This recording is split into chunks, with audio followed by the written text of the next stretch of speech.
Good morning, Cowboys Nation, and welcome back to the Writer's Block podcast. I'm your host, David Howman, joined as always by my amazing co-host, Brandon Clements. And it's been a little bit of a break since we last talked with y'all. Brandon and I took some much-needed vacation from football, enjoying our off-season. But here we are on this Wednesday morning.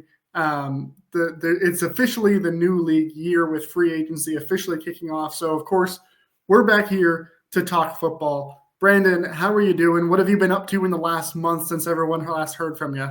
Oh, man. I've certainly not watching Syracuse basketball, getting ready for March Madness.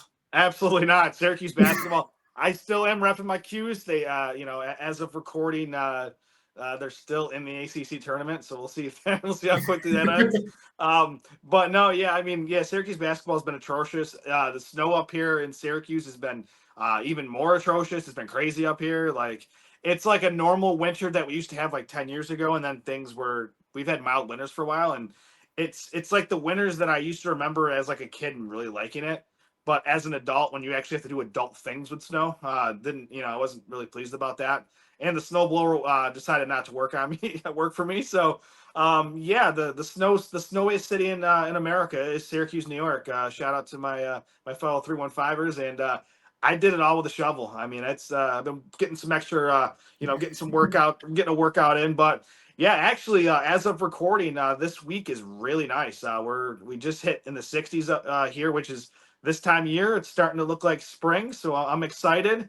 But I will say, you mentioned Syracuse basketball. The tough part about winter in Syracuse is when Syracuse basketball is not very good, because a lot of us in Syracuse, we have Syracuse basketball to get us through winter. And guess what? It hasn't been a lot of fun. But I will say, though, on another front, Syracuse front, shout out to Andre Cisco getting a nice contract with the New York Jets. Very, very happy for Dre. My buddy Paul Boygreen-Esden, big Jets fan, big Jets content creator. I know he's very stoked. I had a little brief chat with him earlier today, so I know he's stoked. So had to get my Syracuse stuff in. Draft season's we're getting there, and it's actually fun being a Syracuse fan right now in football, because a lot of great players that are going to get drafted that we normally don't see here in Syracuse. So I'm excited. Yeah, and I can kind of reflect on similar things. It was a great year in football for Arizona State. Not so great in basketball. They finished second to last in the Big 12, which not a huge surprise given that conference's prestige. They're the best conference in basketball, but it was a tough go. And then on Tuesday, of course, it was reported that ASU is not going to fire their head coach, Bobby Hurley, legend of Duke Blue Devils basketball. They're going to hold on to him for at least another year. See if, going into his 11th year, maybe he'll finally figure some things out. But, we'll see. We'll see how it all goes. Good luck with that. But none of you listening came to hear us talk about Syracuse and ASU basketball. Of course, you came to hear us talk about the Dallas Cowboys, because it is a new era, kind of, sort of, with Brian Schottenheimer being the head coach.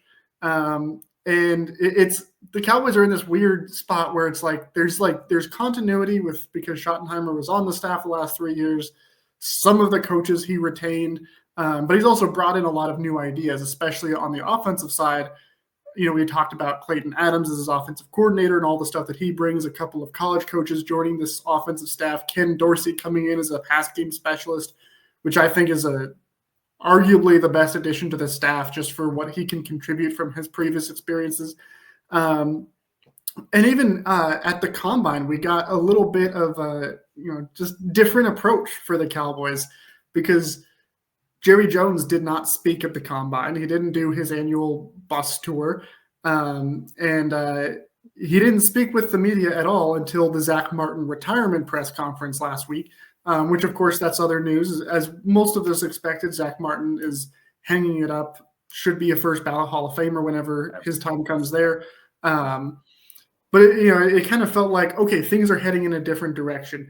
And then a couple of days before free agency kind of began, because we were starting this past Monday, we were in that period where it's the legal tampering period, which is legal and tampering don't go together, by the way. But it's fun. For 2 days, teams are allowed to talk to players and discuss terms of deals, but they can't actually sign them until today, Wednesday, when the league year officially begins. So it's weird. But before all of that free agency officially began, the Cowboys made a couple of moves. They restructured the contracts of Dak Prescott and CeeDee Lamb, cleared up almost $50 million in cap space they had going into Monday, to which some people said they're going to make some big moves, to which other people said they're going to get Micah Parsons locked up. And here we are Wednesday morning, and they've really done neither. They have made some moves as the free agency frenzy has begun. We've seen other teams make some big moves. Brandon, you mentioned Andre Sisco, a guy who I will say I loved in the draft when he came out a few years ago. He's had a really good year, really good career in Jacksonville. Absolutely. Into the Jets. Typically the Jets are not where you go to have success as a player. But if anyone can do it, I'm sure it's Syracuse legend Andre Sisco. Absolutely. But there's been a few big moves for other teams in the NFL. There's been some trades. Geno Smith, notably, going from Seattle down to Las Vegas, reuniting with former Seahawks head coach Pete Carroll. What's been your overall impression so far, Brandon, for this free agency period, as we've seen a couple of moves trickle in here and there? But for the most part, the Cowboys have kind of stuck to what they typically do, which is they're not going to be involved in the big name signings. Yeah, no, to your point, exactly what you just said in that last line. The Cowboys are just going to they're going to kind of, everybody else is going to go one way. The Cowboys are going to go completely the other way, and they're going to, do some bargain bin shopping, which it doesn't surprise me at this point. It just irritates me because I want to splash. I mean, look at what the Eagles have been doing. The Eagles, the trades, additions to their team. I think they took was it Gardner Johnson and swapped him for offensive lineman Kenyon Green. And there were some picks in there as well. That's a smart move because they need help at the offensive line. They obviously they're the defending champs, but they knew they had a deficiency of the offensive line. And look at the Eagles. They're doing smart things, and it just sounds disgusting coming out of my mouth because it's the Eagles, but. As of actually of recording at this time, DeAndre Hopkins has just signed with the Baltimore Ravens on a 1 year. It'll be up to $6 million, but I believe it's $5 million as base. The terms are still coming out as we're recording, but I did see that, so I think that's another piece. It's a new move. That's a great piece for for Lamar Jackson. To add to the what they have already in Baltimore, which is a plethora of weapons. Looking through, let's see, Daniel Jones is with the Colts. Good, good for him finding, landing, finding a spot to land. Zach Wilson. The quarterbacks doesn't matter if you're kind of a bust quarterback. Their teams are still going to say, you know what, we'll throw you a few $1,000,000, come sit as our backup, and because they have that first round pedigree, that's how that's how the quarterback circle, kind of goes, and then eventually.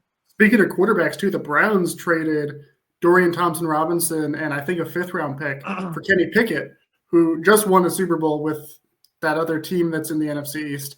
And actually, not only did he win the Super Bowl, he was the one who took the final knee to win that game. So I'm not saying he deserves more credit than Jalen Hurts. Those are the facts. But he's now in Cleveland, and he's going to have, with Deshaun Watson's injury and with who he is as a person, Kenny Pickett might honestly have a real good shot to be the starter for the Cleveland Browns next year. So a lot of different changes at the quarterback level in the But NFL is that really what was that? Let's be honest. I'll being a guy that as a Syracuse fan, obviously we know that we don't have to go down that rabbit hole. But they play in the ACC. Kenny Pickett came from Pittsburgh, which is the ACC. I was never impressed with him as a quarterback. I never was impressed with him as a prospect. I never understood why the Steelers drafted him in the first round. I just figured he would always be a guy that would be maybe like a Chase Daniel, which you can make a lot of money and be a good backup. I never saw starter potential with him. But this is the Cleveland Browns. They're just going to keep swinging until they find a quarterback, and it just revolves around them just making bad moves and just taking a shot. And they spent over $200 million on a guy who can't stay healthy. Also has the off the field issues that we're not going to go down that rabbit hole either, but because we all know what they were and who he is. But speaking of quarterbacks, I have to ask you, Aaron Rodgers. I mean, there's still interest there. Latest intel, which is, things could change after this comes out, or while we're getting ready to distribute it to the masses, so to speak. I was seeing Steelers and I was seeing Giants, I believe it was, were the two teams. Yeah. Do you really want Aaron Rodgers with the Giants in our division? I really don't. I would love that at this point. Did you watch Aaron Rodgers this past year? I don't. I know though. your friend's a Jets fan. I'm sure he can speak to how bad he is at this point. Well, here's my thing though. Like Aaron Rodgers to me, regardless of what happened with the Jets and all everything that transpired there, Aaron Rodgers has always been like the Cowboys' kryptonite. So like even if he doesn't he doesn't have a good season, like he'll still play the Cowboys well. That's just what happens. Was he the kryptonite, or were the Packers the kryptonite? Because the Cowboys have played the Packers without Rodgers, and they got. Well, and they haven't played the Jets with Rodgers. I mean, they did, but it was right after Rodgers got hurt 2 years ago now, and they creamed him, but it was Zach Wilson at quarterback. We don't know that it was Rodgers that was their kryptonite. It's just that big green G it gives them problems. Well, here's what I'll say to that. Like Rodgers, I think you may disagree with this. I mean, that's fine. I do think he's a first ballot Hall of Famer. Aaron Rodgers, I do believe that. If not first ballot, second ballot, yeah. I think there's definitely a case to be made. I mean, he should be. If Eli's going to get in, probably on the second one. I mean, Aaron Rodgers was way better than Eli in my opinion, so he should be first. That's kind of that's how I look at it. But no, I don't think Eli should get in at all. Period. So there's my baseline for that. That's okay. That's valid. He's probably going to get anyways eventually, but that's a story for another time. But with Aaron Rodgers, going really quick with him, I don't think it was more so the Packers. I think he always played well against the Cowboys. He seemed like he always came up in big moments. I still remember, he had this one pass. I think it was Jared Cook. He caught on the sideline there. It was like these ridiculous plays that he makes. Like Aaron Rodgers to me, like, regardless of, anything else you want to talk about Aaron Rodgers, he does a lot of stuff with Pat McAfee, which we can go down that rabbit hole. But Aaron Rodgers to me, I think he could still be good enough at this stage. And if I was him, I'm going to the Steelers. They just got DK Metcalf. And George Pickens is already there with Freiermuth and and in that defense. Exactly. I mean, he's got weapons. He's got a defense. JJ Watt. Last time I checked, or not JJ, TJ. Excuse me. There's so many Watt brothers in the league over the years. TJ Watt. They've got one of the best head coaches in the NFL. And then you look at the Giants, and they've got nothing. Cap space. they got neighbors. They got neighbors. That's about it. They got cap space and neighbors. That's what they got. If I was in Rodgers' shoes, stay as far away from the Giants and go to the Steelers. Plus, I don't want him in the NFC, so you can go to the AFC. Just do your thing. See, I've seen the Giants ruin a lot of quarterbacks, even Eli Manning towards the end of his career. So I'm fully on board with him going to the Giants. But I mean, either way, I don't think the Giants are going to be. I'm not worried about the Giants, whoever their quarterback is at this point. What I'm more worried about is the Cowboys being able to, remain a really competitive team. Because the reality is, I mean, they had a solid nucleus this past year. It's just, a couple of games didn't go their way, and then the injuries really set in, and that was really rough. Once Dak Prescott went down, it was, pretty much curtains on the year. Of course, the Cowboys, we know they like their guys. They want to keep their guys. And most of their effort so far this offseason has been around that. They, of course, were able to re-sign Osa Odighizuwa to a really good contract. I was really impressed with that deal because he's making $20 million a year. The salary cap or the franchise tag for the defensive tackle this year was like just over $25 million. A lot of people projected it to be in that 23 to 25 million range. So in reality, like Osa, he's one of the highest paid defensive tackles now, but he's not the highest paid. And he took a little bit of a discount to stay with the Cowboys. So I thought that was a great deal for them. We know the three technique is really important for Matt Eberflus and his defense. Keeping him, I think, is huge. They also, on Tuesday, they re-signed Kevontae Turpin, signed him to a 3-year deal. made him the highest paid special teams player in history, which to all those people who say the Cowboys don't spend money, in your face. No team spend more on special teams than the Dallas Cowboys. Jerry Jones is not being stingy this year. But Well, and CJ Goodwin, Wanye Thomas. yes.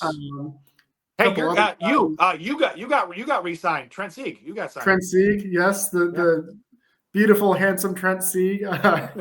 He's sticking around. Yes, he is. I've been told that we look similar. I don't know, but that is one good-looking man, if I do say so myself. Great beards, by the way. Great beards. Great beards. But yeah, I mean, they've kept their guys, and of the guys that they've re-signed, I mean, I think all of them are guys that are worth bringing back, and the deals that they've signed to keep those guys are all, I think, pretty fair. And yes, I would like Micah Parsons to have been on that list of guys that they re-signed, but yes, you also understand Micah Parsons is, I mean, it's going to be a big number no matter what. In the last week, what number is both Myles Garrett and Max Crosby got extended. So, but like, he's probably getting more than either of those no matter what. Like, it's going to take a little bit for a deal like that to come together.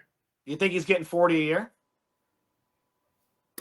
Probably, unless he says I don't need that. Like, which I know Micah has gone on record saying he doesn't. Like, he's willing to take a pay cut.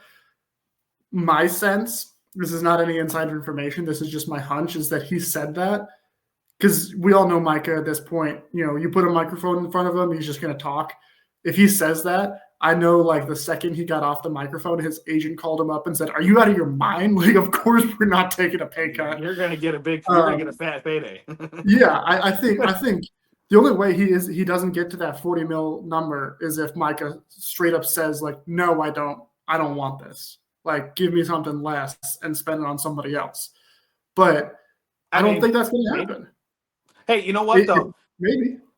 I will say though, and we obviously we got the pulse with the Cowboys. We have some great friends that are content creators in the space, and I'll just say this: I wasn't surprised by Osa, giving a little bit of a discount because he wants to stay here. Like, that was, like, to me, like, when that number came in versus the the franchise tag, it wasn't surprising because he's getting his bag, but he's also knocking it down a few bucks to help the Cowboys do some other things. So that, like, to me, that was not surprising in the least bit.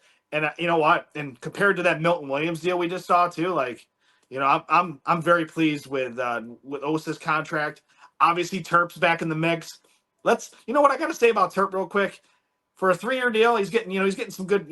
What is it? He got 18, I think it was 18 for the 3, and then half of it's guaranteed at 9. Mm-hmm. So for me, that means we got to use Terp more. By the way, let's not just use him in not just special teams. Obviously, that's his thing, but we need to get the ball in his hands. We need to get creative. I think Shotty and the boys, they're going to draw up some nice plays this year. I think he'll be used in packages on offense, and I think it's gonna I don't want to say earn your money because, obviously he's one of the fastest guys in the league. So anytime he touches the ball, he's earning his money because he's going to just run faster than everybody else. But I just want him to get the ball as much as possible without hurting him because I know he's not the biggest guy on the planet. So we have to cautiously give him touches and also, like, make sure we do it in a way where we're not exposing his 150-pound frame to some 300-pound guys. He ran into one last year. I think it was Vita Vea. I think he got right. Yeah, Vita Vea. Poor Turpin. Like, I'll say this: Vita was actually kind. He could have done a lot more damage, but Vita kind of gently put him down. So thank you, Vita, for saving Turpin and letting him get his bag. Because if Vita Vea wanted to really do some damage, he's like 3. He weighs like almost. I don't want to put too much weight on the guy, but he's like 3 times the size of the guy. You know what I mean? So yeah. But again, I'm happy with Turpin. I'm looking at the list here. I mean, looking back, I see Marquise Bell. Marquise Bell. That's a good signing. Great signing. You mentioned Wanye Thomas. Obviously, we got Brock Hoffman coming back. Obviously, our special teams ace, CJ Goodwin. We got some other, like Tyrus Wheat. I believe they picked up his option. I believe. So looking through the list here, you mentioned it. That's in the graphic here. Cowboys like their guys.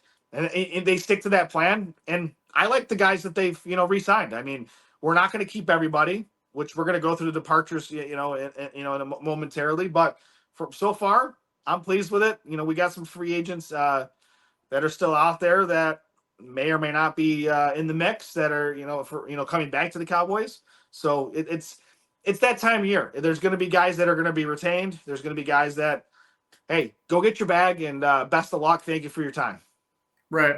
And to your point about Turpin and getting him involved on offense too, I saw this tweet shortly after the Turpin deal was announced.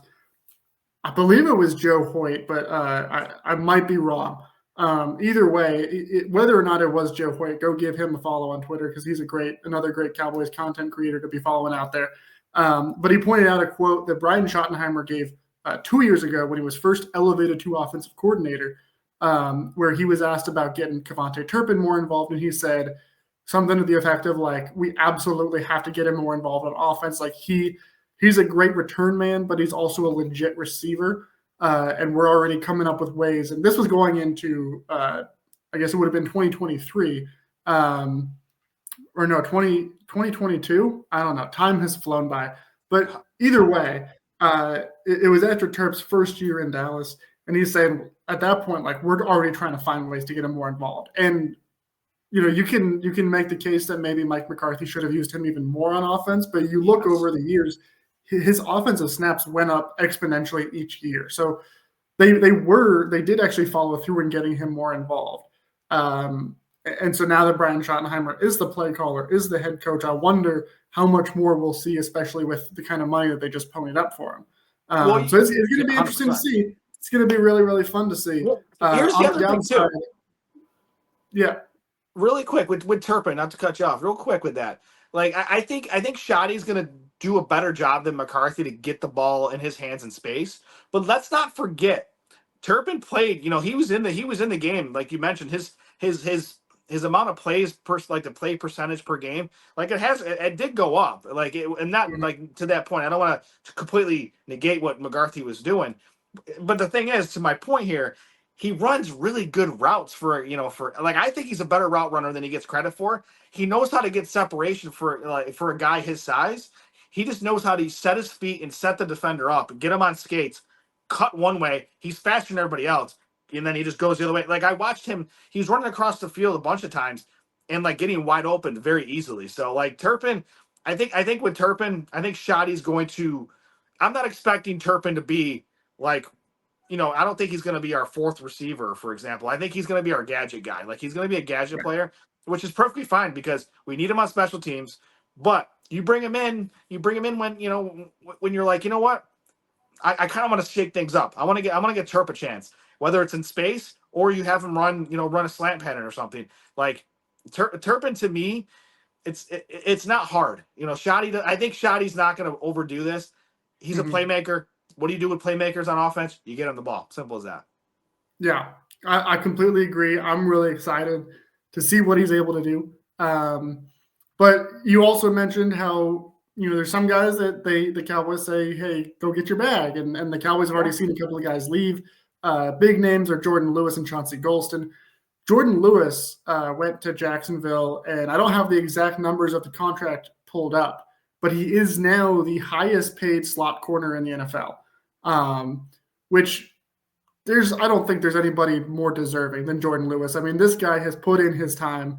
He has been he came in and ended up starting as a rookie, as I believe a third-round rookie way back in 2017, and played pretty well, and then had the whole, the thing where Chris Richard didn't want to play him because he wasn't tall enough, all of that nonsense, and went through like essentially a quiet benching, stuck with the team, became a starter for the Cowboys, stayed through multiple different head coaching changes, multiple different defensive scheme changes, has been a leader in the locker room, has been a productive player. A couple of years ago, he suffered an injury that was career-threatening, came back from it, ended up having to start earlier than expected because of the Trayvon Diggs injury.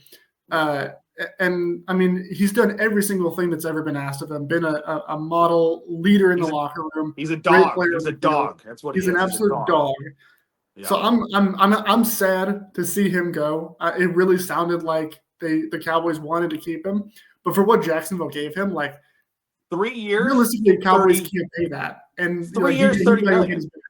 He's getting 3 years, 30 million. I mean, 10 million for a slot corner. Good for Jordan.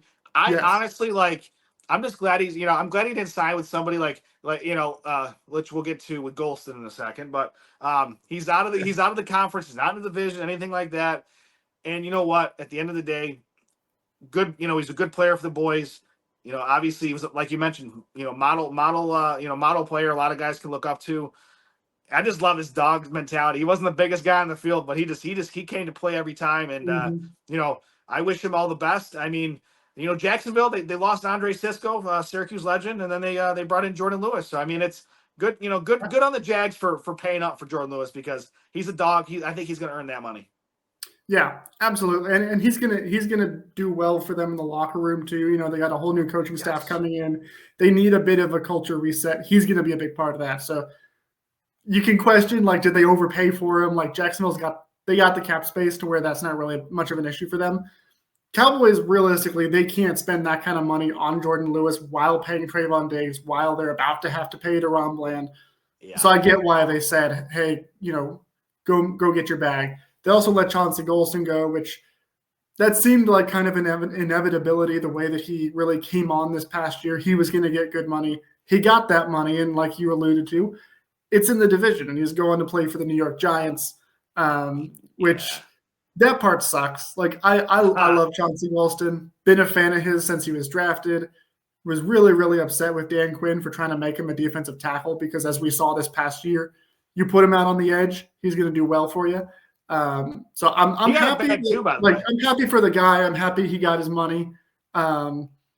We'll see what he's able to do playing on that defense. But 3 years, 19.5 mil, good for Chauncey. And good for him.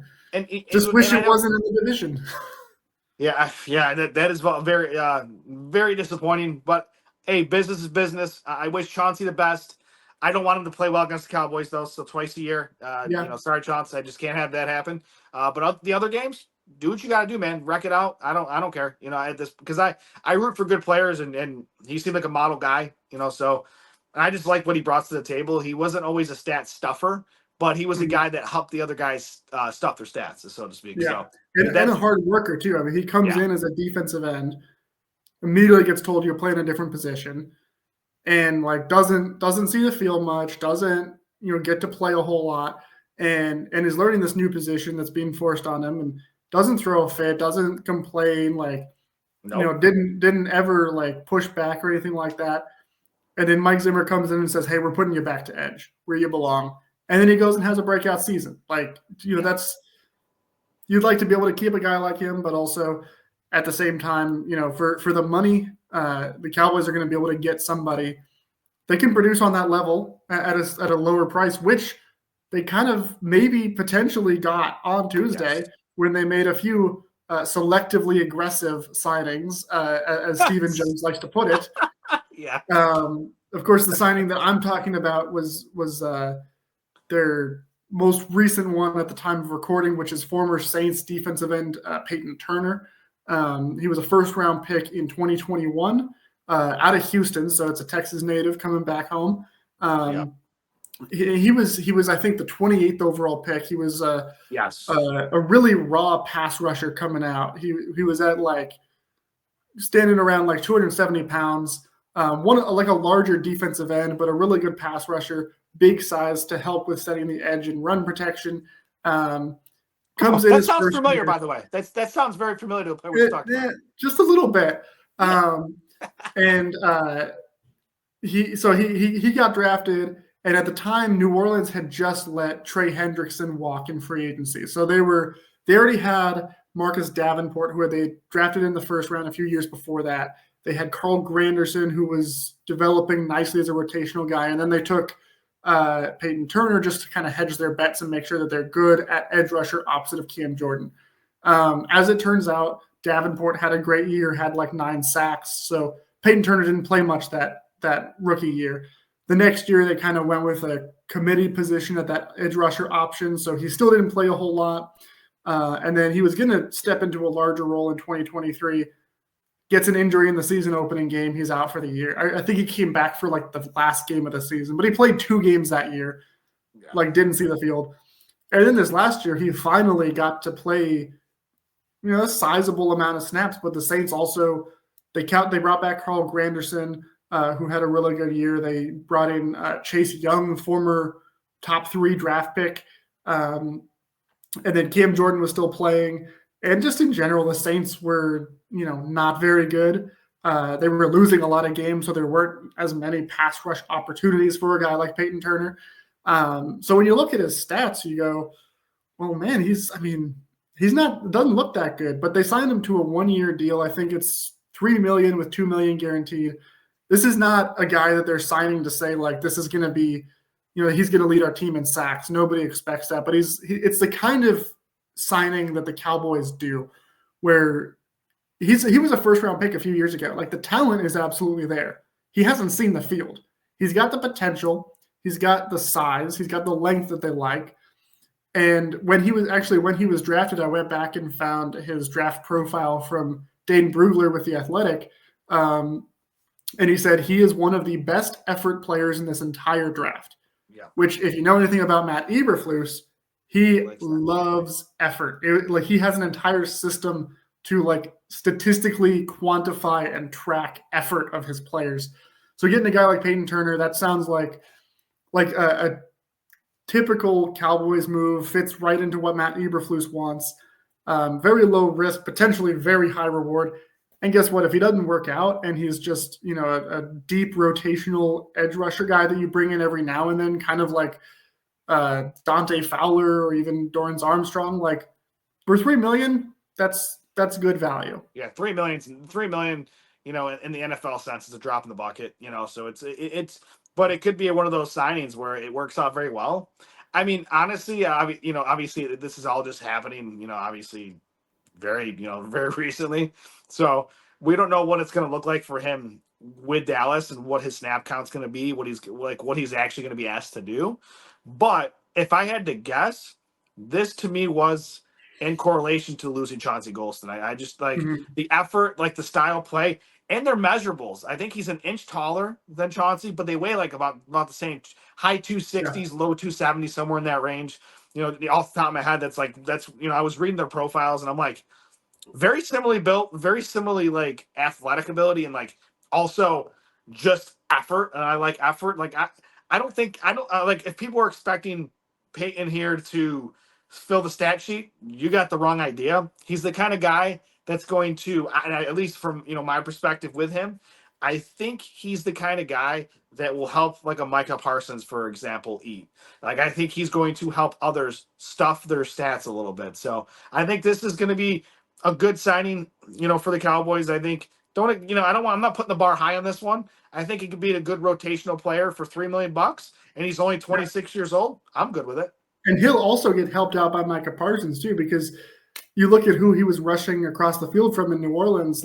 Don't get me wrong, I think the world of Cam Jordan. He's one of the most underrated defensive players in the entire NFL. Has been for pretty much the entirety of his career. Agree with that. But you're going to get better opportunities playing across from Micah Parsons than you will playing across from 35-year-old Cam Jordan. All due respect to Cam Jordan, that's the way it is right now. Yeah. So I think this is a really great value signing. Cowboys also added to their defensive line with former Jets defensive tackle Solomon Thomas, who of course was, I believe, a first-round pick with the 49ers back in the days when they had third overall in 2017. Third overall. That was their stretch where they had they drafted 5 defensive linemen in the first round, almost in a row, and just had this stacked defensive line. Of course, he was in the with the Jets the last couple of years, and he was a rotational pass rusher, a defensive tackle. Not really. He's not going to be the lead guy. This is really going to be the guy that comes in when Osa needs a break. But of course, coming to Dallas from New York, Aaron Whitecotton is the defensive line coach, was the defensive line coach in New York with the Jets. So there's some familiarity there. That's a good low-cost signing as well. They got Robert Jones, an offensive guard from the Dolphins. He's primarily been a left guard. He's played some right guard here and there. Big body guy, big physical mauler. Someone who can compete with, say, Brock Hoffman for that right guard spot that Zach Martin is vacating. That'll be fun. Maybe they draft a guy that might also compete for that spot as well. But either way, that's somebody who has started several games in his career up to this point and offers some depth and versatility, gives you options. If I'm not mistaken, I think Robert Jones started all the games this year, all 17 for the Dolphins, if I'm not mistaken this year. I believe you're correct. If he didn't start all of them, he started a good chunk of them. Granted, he may not have done all that well in this past season, but the Dolphins as a whole didn't do all that well. Yeah. But that's what when you're looking for, depth options on the offensive line in today's NFL, it's very hard to find depth options for that price that have actual starting experience. I pulled it up here I pulled it up on Pro Football Reference. 17 games started, so that's for the Dolphins this year. So I mean, here's the thing. Overall, he started 30 games in his career. He's been in 49 games, so he's been around a little bit, and he's only 26. Yeah, that's really good, especially the price they got him for. Very typical Cowboys. Then they also brought in a running back, Javonte Williams, who just left the Broncos.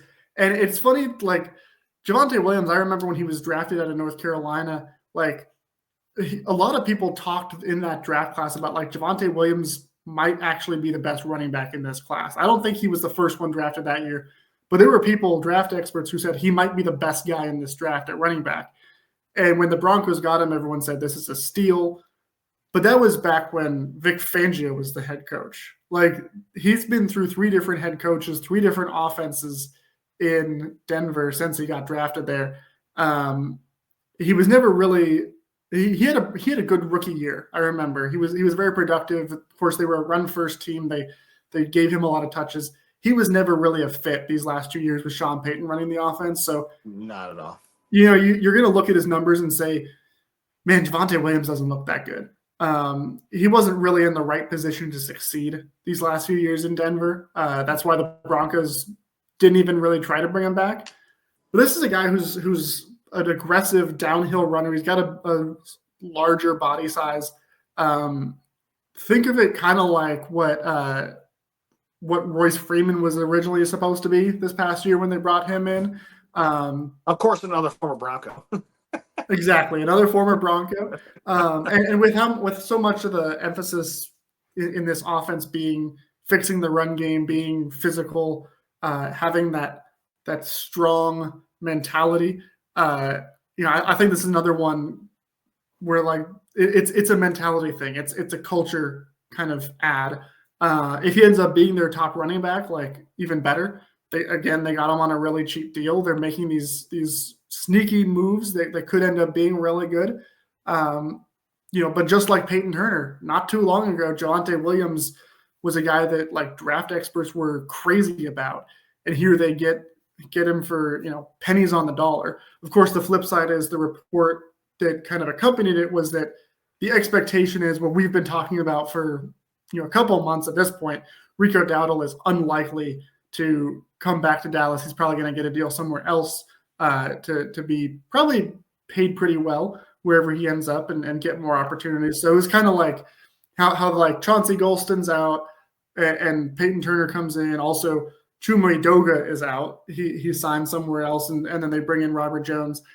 So too, they lose, even though he hasn't technically signed somewhere, they're prepared to lose Rico Dowdle and are now bringing in Javonte Williams. So really kind of offsetting some of those big losses. And now, I think they've had a pretty solid start so far with who they have brought in. Yeah, on that point with Javonte Williams, before his injury, he was very explosive when he had the ball in his hands. Like he was like that rookie season, he almost over 1,000. Like he was like 900 yards, so he was almost 1,000-yard rusher his rookie season. Yeah. And I remember, obviously I'm a big fantasy football guy. like he was very high. He was highly coveted after his rookie year with the Broncos because like he just looked that much better. Like I'm looking at the stats here. Like he carried the ball 200 times, 903 yards, 4 touchdowns. He averaged 4.4 yards a carry. Like, and here's the thing that I love about Javonte Williams, and I'm hoping that the further we get away from this, the injury that he had, because it was a serious injury, it was his ACL and his LCL.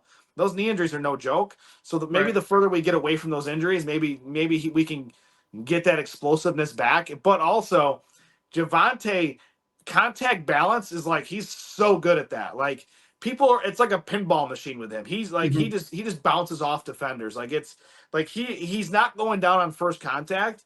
And I think this is actually, believe it or not, people are going to look at me sideways. Maybe I'll get some people at me on social media. Honestly, I think this might turn out to be a better signing and getting it for, overall. I'll say overall package. I think you're getting. I think he has a better pedigree than Rico Dowdle. No offense to Rico, I appreciate everything he's done, and you're getting him for cheaper. And he's what? I'm looking at his age here. What is he? He's 24. Like he's still young. Like there's still plenty of tread on the tires.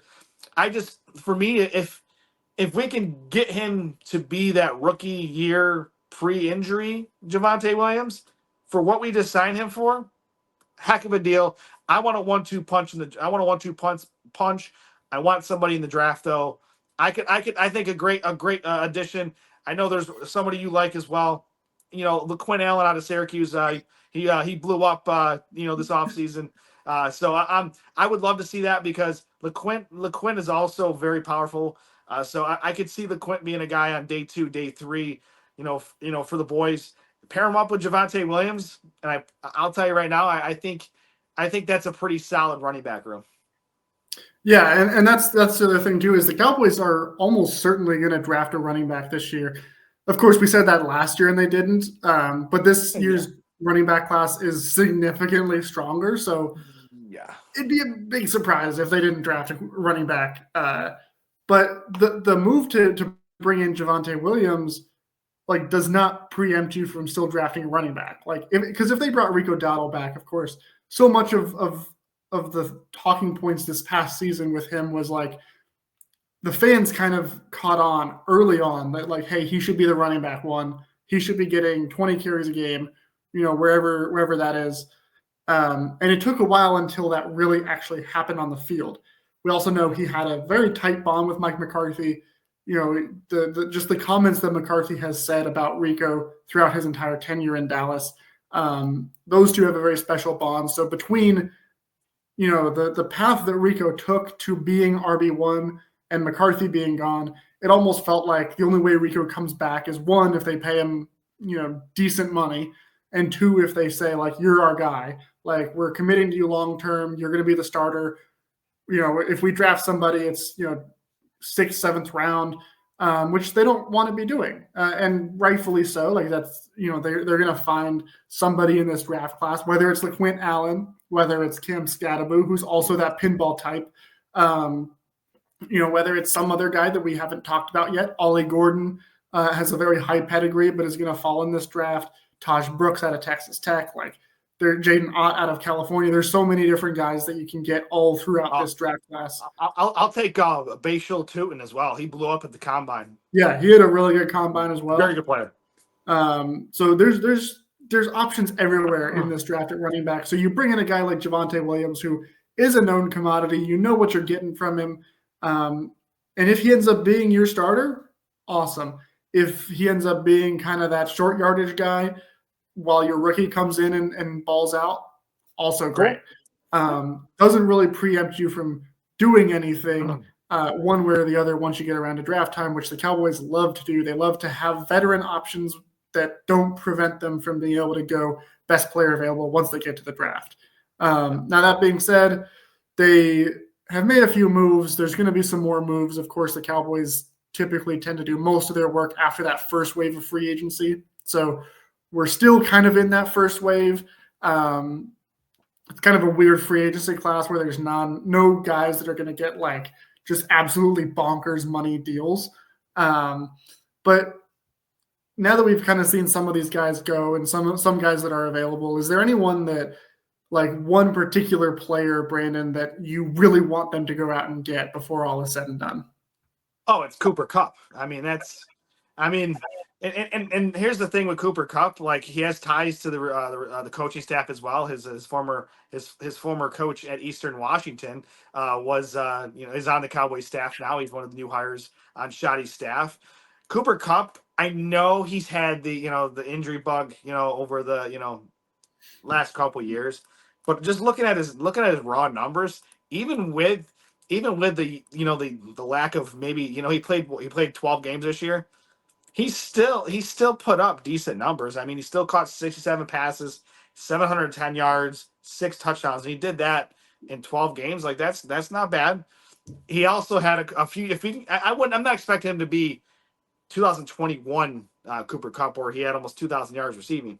But I think if the price is right, and it seems like the price is pretty low at this point, I would just throw a late round pick at the Rams and let them eat some of that salary and just be done with it. Like I don't want him going to free agency because somebody's going to scoop him up. I just have a feeling Coop is going to be scooped up real fast. I think he's still a commodity in the league, and if I'm the Cowboys, throw a late pick, a late like a day 3 pick, and I'm talking like 6th, 7th round, one of those comp picks that we always get.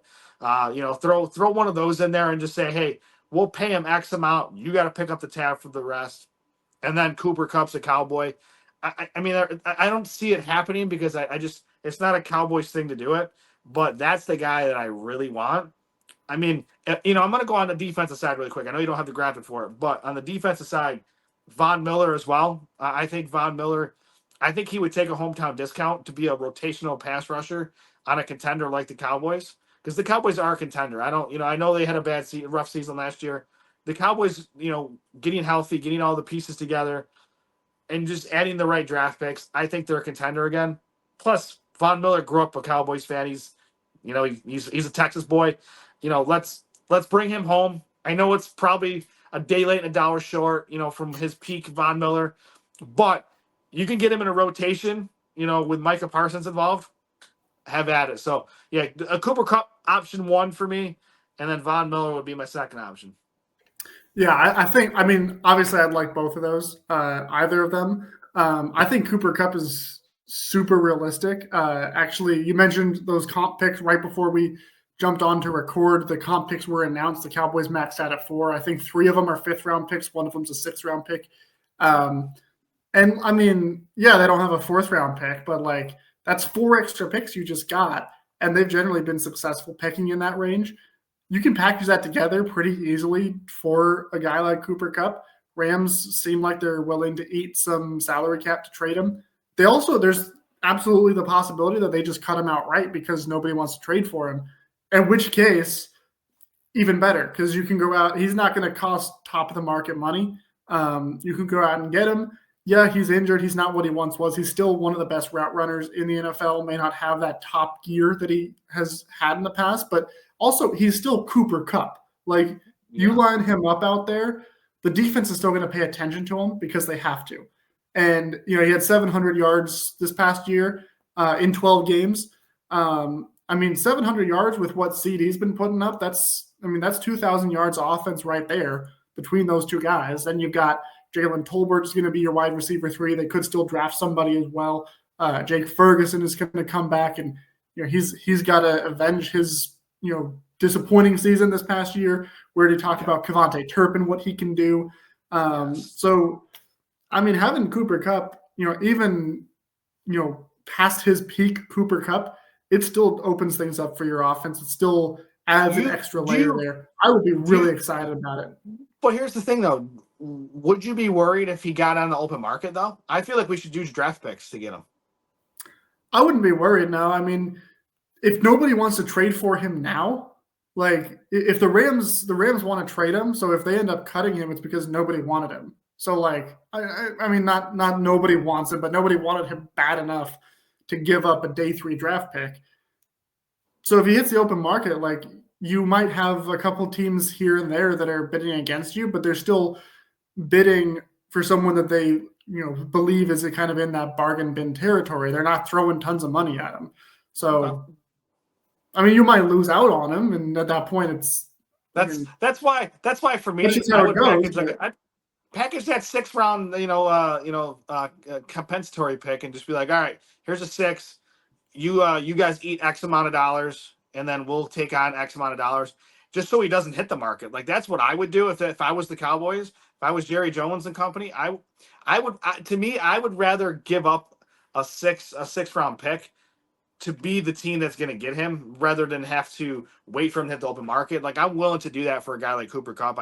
That's the way I would do it, but he's probably going to hit the open market. There's probably going to be some, because I believe he has a kicker coming into his contract here in the next few days. So I think he's going to be cut here within the week. So we'll see where that goes. Make a decision pretty soon, one way or another. But I'm whatever it takes to get him on the team, I would be happy. Yes. I would love that Cooper Kupp addition, especially like you mentioned, Junior Adams, their wide receivers coach, was his wide receivers coach in college at Eastern Washington. There's that tie there, which is huge.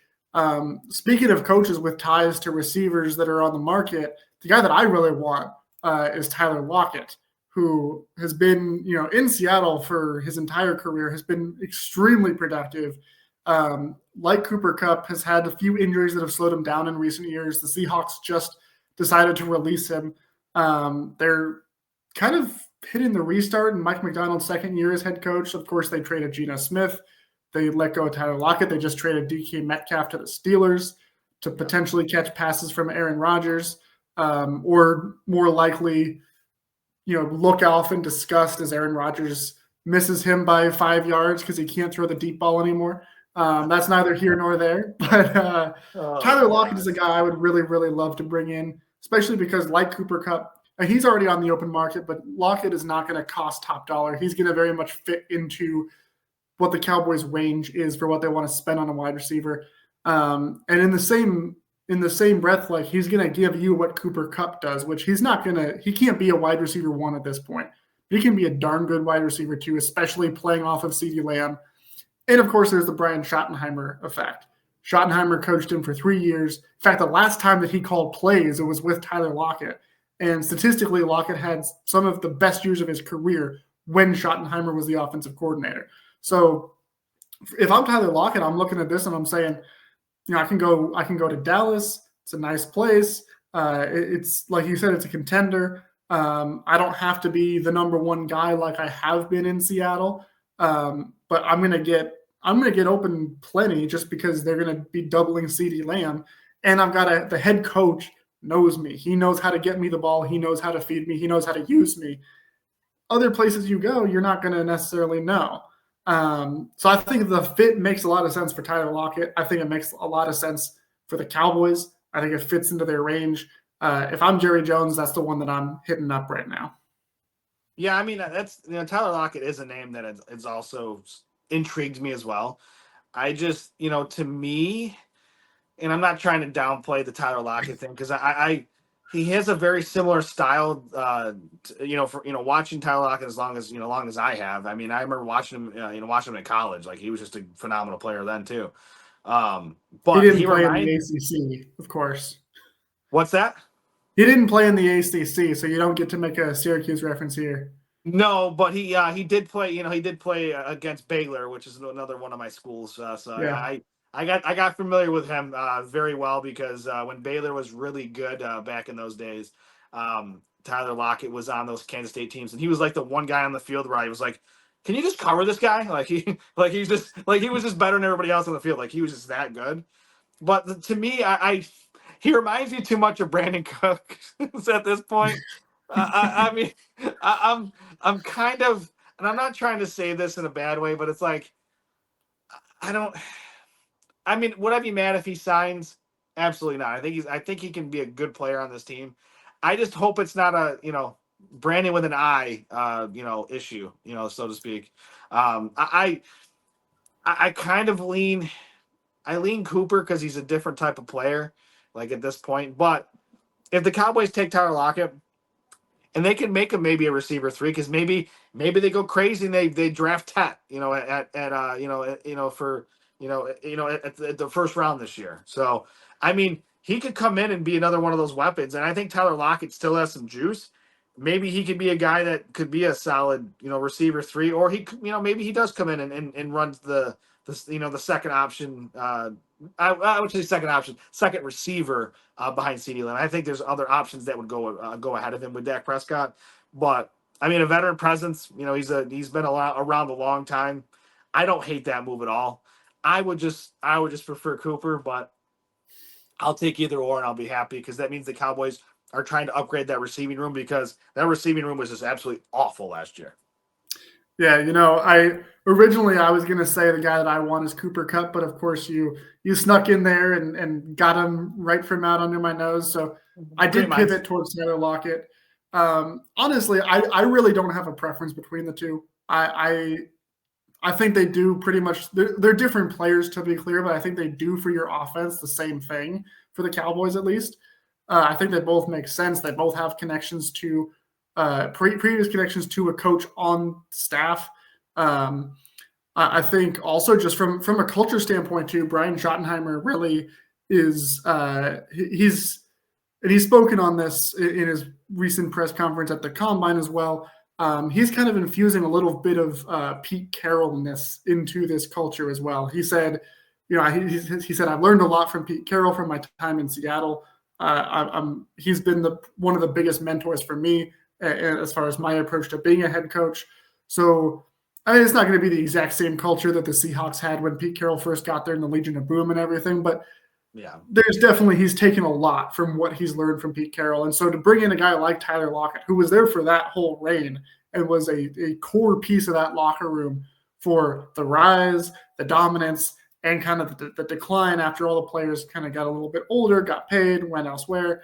I think that makes a lot of sense too, just from a culture level of bringing him in. And like, he knows exactly what the expectations are. He's able to communicate that a little bit better. Whereas Cooper Kupp, like, he's a great player, don't get me wrong, and the connections with Junior Adams, but he's not going to bring that same level of, like, being in sync with the head coach that a Tyler Lockett would bring in. So, if you're looking at me and saying, all right, you make the final call, you got to pick between Lockett and Kupp, I'd have to flip a coin, and there's no wrong choice in my mind at that point. But the reality is the Cowboys probably won't do either because – that's the way it tends to go. Yeah. But you never know. They could surprise us. And, of course, we'll be here next week talking about the moves that they do make. And like you said, we're going to have a decision on Cooper Kupp from the Rams at least in a couple of days. We'll probably be, at a point where we know what the Cowboys are doing with regards to either of those receivers. We'll have a few moves that have been made between now and next time. So, until then, we've got some time to sit back, relax, watch the Cowboys do what they do or don't do. By the way, I don't want to cut you off. Neither of our teams will be in their respective conference tournaments at this point next week either. Breaking news. I know it's going to be not breaking news when we're after recording, but as we were recording, I just got an alert. 2-year deal, Brian Anger re-signed with the Cowboys. All right, there we go. There we go. There's our big moves. Notes, baby. Let's go. Cowboys are all in on 2025. Brian Anger's back. Brandon Aubrey's there. Cavante Turpin, Trent Sieg, CJ Goodwin. Special teams, baby. So let's go. That's where it's at. Great way to end the episode is the Brian Anger news. So until next week, be on the lookout for all of our content at I Still Write It blog and the boys. We're putting our thoughts out consistently, talking about all the things that happen. Hey, shameless plug. You can, with the free agency stuff, you'll see my thoughts. You can find me. You can see if you're watching that video at Icebreaker21. But for the audio only, make sure you follow me at Icebreaker21. I don't post all the time, but sometimes there's moves that happen or moves that didn't happen that really tick me off. So stay tuned to that. It's always interesting. Yeah, and I'm at _ DH44 _ I post a little bit more often. Yes. That is when the app is working, when it's not breaking down like it did at the start of free agency on Monday. Yes, it did. Worst possible time for it to break down, but I'm also on Blue Sky at the same handle. So if you're on Blue Sky, you can follow me there, and I'm just as active, if not more so, because their app functions properly. But either way, you're never too hard pressed to find out what I'm thinking, whether or not you want to know. So go ahead and follow us if you aren't already, and we'll be back next week talking all things Cowboys, as always, at the Writer's Block. So until next week, remember always, how about them Cowboys?